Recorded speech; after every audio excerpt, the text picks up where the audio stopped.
When I was 4 years old, I told my mom and my dad that when I grew up, I wanted to be a boy.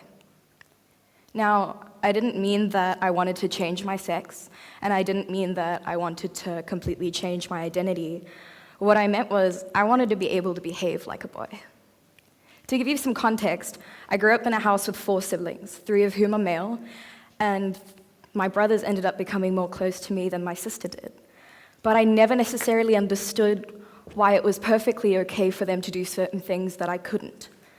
Sure, we would get punished for things like swearing and fighting, but they would get away with a slap on the wrist as opposed to the lecture that I would get about how unladylike it would be to do certain things that they did. As I grew older, I still wanted that freedom, and something that really inspired me was a film called The Rocky Horror Picture Show. I was way too young to watch this movie, but when I did, it was because Grease was out, and in the words of my aunt, Rocky Horror is close enough. Needless to say, she might have a slight drinking problem. Love you, Mom. Seeing the same man who played Pennywise adorned in fishnets and in corsets and rhinestones was probably something that I never imagined I would have ever seen. And as I'm sure any child at the age of 9 seeing such a sight would be, I was very, very affected by this movie. It had a message of love and happiness, no matter what gender or sexuality you have, that we are all deserving of giving in to our pleasures and being happy. But it wasn't that Frankenfurter, who is up there, wanted to be a woman. He was above that. He was quite literally an alien who didn't have to live by any sort of societal boundaries whatsoever concerning sex or gender or sexuality. He was happy, and no matter what characters thought of him, there was an indisputable fact that when he entered a room, people were looking at him, and when he talked, people listened attentively. In a world where androgyny is far more accepted, drag has lost its original meaning. Drag was originally, yes, a male in a dress and a female in a suit, right? That's what you think of. When you think of drag queen, you think of fake breasts, you think of fake moustaches, maybe crude jokes, really elaborate stage performances.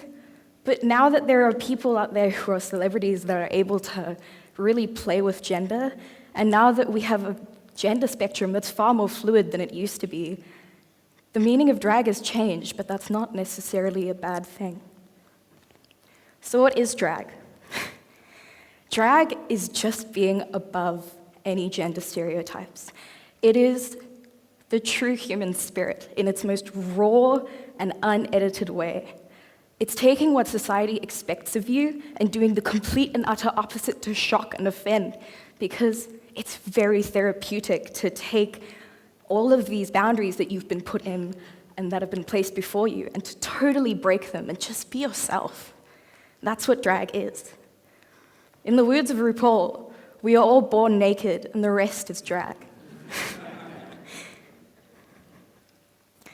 So beauty influencers that I'm sure a lot of you have seen, like James Charles, Manny MUA, Jeffree Star, all of these people are massive influencers, and as you can see, they're pretty androgynous.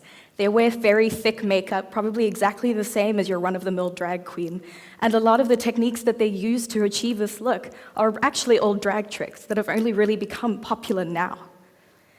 But drag hasn't been in the mainstream for as short as you think. Yes, you have RuPaul's Drag Race, and now suddenly people are saying things like spilling the tea, throwing shade, oh krr, work, things like that. But these have been part of drag and gay culture for so long. They're only now entering the mainstream. Just to show you an example, just pop culture icons like Lady Gaga, David Bowie, Freddie Mercury, Marilyn Manson, all of these people represent similar ideals to what drag really is. Just playing with gender and being yourself. Do you know how shocked people were? Do you remember how shocked people were when Lady Gaga would walk out in a meat dress? How dare she, when she dressed up as a man? And people genuinely thought she was, but did she care? No. Now, another thing that you should know about me is that I am a born and raised metalhead. And so I want to bring up a counter-argument that I see a lot, which is, oh, well, all of these bands are gay. None of them are, they're all mainstream. None of them are even hardcore at all. No real man would ever dare dress up in drag. But you're wrong. Bands that I grew up listening to, like Nirvana, Green Day, all of these, Tool, all of these bands have dressed up in drag more than once. And they're all straight men, which seems like such a far-fetched idea, but it's not. And the reason I wanted to make the link between drag and metal and punk is because drag is rebellion. And it's loved for the same reason that people love metal and punk, because it's raw. When you listen to a song like that, you hear the screaming and you feel the raw emotion that comes from it.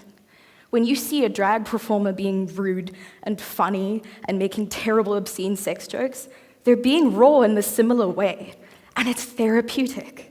It makes them happy. That's why people enjoy moshing, and that's why people enjoy drag. It's just fun. And drag just means a lot to me because it really has helped my confidence. And I feel like in a world where controversial opinions and super right-wing groups are so openly able to share their opinions, which is great in terms of free speech, we need to learn to deal with the ridicule that is going to come our way. And much like metal and drag artists, they have this nonchalant attitude of, I am who I am and you're going to deal with it, whether you like it or not. Much like Frankenfurter, when you enter a room, everyone looks at you and they'll listen to you because they know you have something important to say.